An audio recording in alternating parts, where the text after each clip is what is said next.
જય ધન્વંતરી મિત્રો, આયુર્વેદ અને આપનું સ્વાસ્થ્ય કેવી રીતે જાળવવું એ વિષય પર મારી ચેનલમાં જે શૃંખલા ચાલી રહી છે એ પૈકી આપે દિનચર્યા બહુ જ ટૂંકાણમાં પણ સરસ રીતે વર્ણન જોયું. અને હવે ઋતુચર્યા.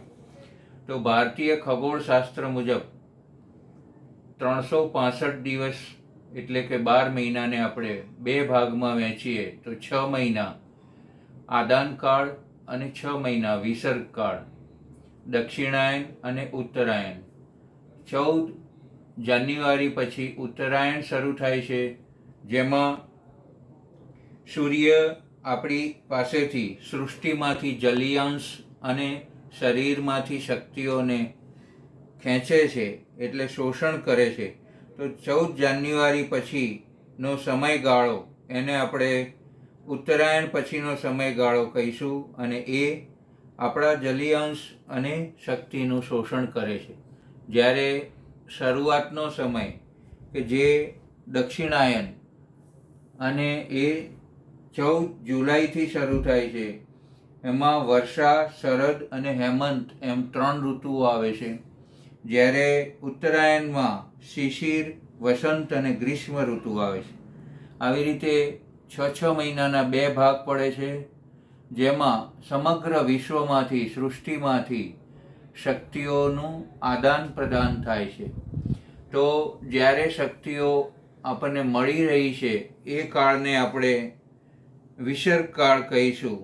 અને એમાં ચંદ્રની શક્તિ પ્રભાવી હોય છે, વાતાવરણ ઠંડુ અને ભેજવાળું હોય છે, જે આપણા શરીરમાં શક્તિ, ઉર્જાઓનો સંચય કરે છે.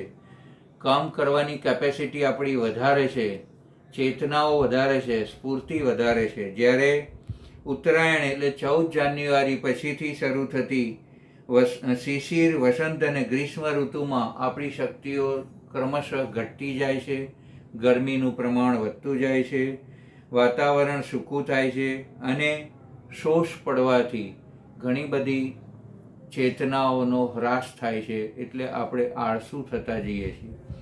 તો આ રીતે 6 ઋતુઓ, એમાં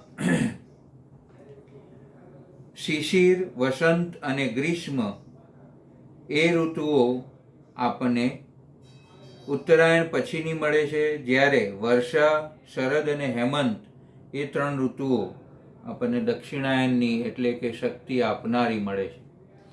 આ દરેક ઋતુમાં કેવો આહાર વિહાર લેવો જોઈએ એનું આયુર્વેદમાં ખૂબ જ સુંદર વર્ણન કરવામાં આવ્યું છે. ઘણું બધું અહીંયાથી હું વ્યક્ત કરીશ. તમે કેટલાક તમારા શરીરને અનુકૂળ હોય એવા નિયમોને ચુસ્તપણે પાલન કરશો તો પણ ઘણો બધો તમારા સ્વાસ્થ્યમાં સુધારો થઈ શકશે. વધુ આવતા વિડીયોમાં લઈશું. મિત્રો, તમે મારી ચેનલને સબસ્ક્રાઈબ ના કરી હોય તો સબસ્ક્રાઈબ કરશો, આ વિડીયોને લાઈક કરશો, અને હવે પછી આવનારા 3 મહત્ત્વના વિડીયોને આપ તમારા ગ્રુપમાં શેર કરશો. જય ધન્વંતરી.